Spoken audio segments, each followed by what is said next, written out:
Comment convaincre? Bien qu'il y ait des milliers de méthodes différentes pour obtenir l'adhésion d'autrui, on peut les classer en 6 catégories. Chacune de ces catégories correspond à un principe fondamental de la psychologie humaine et qui donne sa force aux tactiques employées.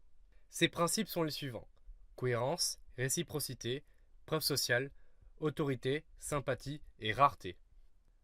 Ils seront analysés tour à tour dans ces vidéos pour saisir la perspective de leur fonction dans la société et de leur utilisation par certains professionnels. Leur pouvoir considérable est utilisé pour suggérer un achat, un don, une concession, un vote, un consentement, etc.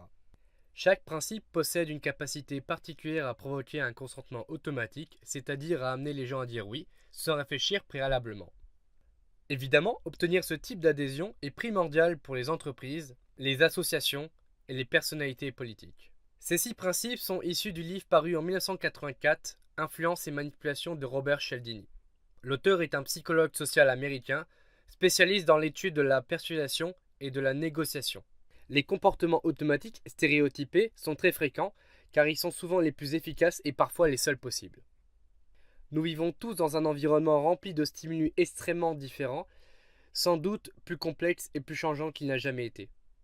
Pour pouvoir y vivre, nous avons besoin de raccourcis. Il nous serait impossible d'analyser dans chacun de leurs aspects toutes les personnes, tous les événements et toutes les situations que nous rencontrons en une seule journée. Le temps, l'énergie, les capacités nous manquent pour cela. À défaut, nous devons très souvent avoir recours à nos stéréotypes, à nos règles empiriques, pour classer les choses suivant une ou deux caractéristiques clés, ce qui nous permettra de réagir de façon machinale en présence de ces caractéristiques. Ces stéréotypes sont de plus en plus présents dans nos sociétés, car celles-ci progressent par l'augmentation d'actes que nous sommes capables d'exécuter sans y penser.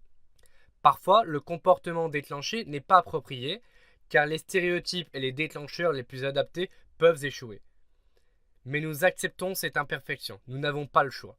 Sans eux, nous passerions notre temps à évaluer et à analyser au lieu d'agir.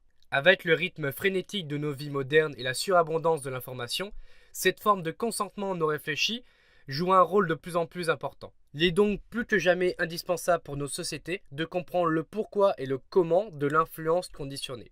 Certains acteurs, comme les entreprises et les associations, utilisent régulièrement et avec art ces outils d'influence pour arriver à leurs fins, pour atteindre leurs objectifs. Pour ceux qui maîtrisent ces principes, la fréquence des succès est remarquable. Le secret de leur efficacité réside dans la façon de construire leurs requêtes, leur art de s'armer de l'une ou de l'autre des armes d'influence qu'on trouve dans l'environnement social. Nous venons de voir deux aspects de ces outils: le processus presque mécanique qui libère la force contenue de ces méthodes et la possibilité d'exploiter cette puissance pour quiconque sait déclencher le mécanisme. Un troisième élément commun est la façon dont ces outils prêtent leur force à leurs utilisateurs. Leur fonctionnement est beaucoup plus compliqué et beaucoup plus subtil qu'il n'y paraît. Ce qu'il faut, c'est tirer parti des réserves d'influence que recèle la situation et les détourner sur l'objectif voulu.